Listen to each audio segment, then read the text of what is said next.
আসসালামু আলাইকুম রহমতুল্লাহ। ভালো আছেন? কি আনছেন? পাট আনছেন? কি মাথা কাটা পাট, সুতি পাট না? কি দাম বলতেছে? 34-35। হ্যাঁ, পাটের আমদানি খুব কম। হ্যাঁ, পাটের আমদানি নাই বললেই চলে। হ্যাঁ, ব্যাপারে এটা যে তফিলে হাত দিয়ে বসে রয়েছে, কোনো পাট নাই, অল্প কয়েকটা পাট, টুকটাক পাট নাই বললেই চলে। ওই যে মালিক ব্যাপারী হাত গোটাইয়া বসে রয়েছে, দাঁড়িয়ে রয়েছে, কখন পাট আসবে তীর্থে কাকের মতন পাটের দিকে তাকিয়ে রয়েছে। তাহলে আচ্ছা, হ্যাঁ,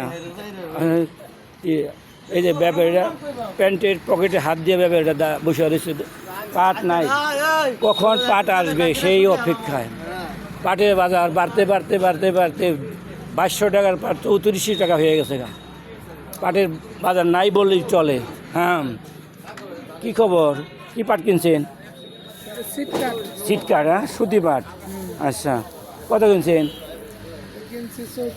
3450 টাকা। আচ্ছা, তাহলে পাটের বাজার তো একটু বাড়তির দিকেই দেখা যায়, কারণ হলে কিন্তু 3300 টাকা অ্যাভেলেবল কিনা হয়েছে, তাই না?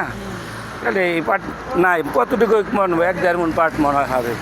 পাটের নাই বললেই চলে, না থাকার কারণে এই আবিজাবি পার্টি এখন চলতেছে। ঠিক আছে, কি নাম আপনার?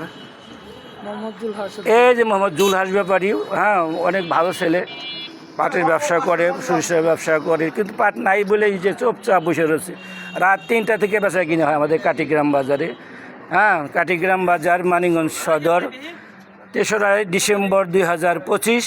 আজকে আপনারা জানলেন কাটিগ্রাম বাজারের পাটের দর সম্পর্কে। হ্যাঁ, আমি মোহাম্মদ জিন্নাতুল ইসলাম। এই চ্যানেল যারা দেখতেছেন, কৃষি সেবার চ্যানেল, তারা সাবস্ক্রাইব করবেন। যারা সাবস্ক্রাইব করছেন তাদেরকে ধন্যবাদ। যারা করেন নাই তাদের, আপনাদের বাজার কীরকম দাম যাইতেছে সেটা আমাকে অবগত করলে আমি আপনাদেরকে জানাইতে পারবো। সবাইকে আজকের মতে ধন্যবাদ। আসসালামু আলাইকুম রহমতুল্লাহ। Thank you very much.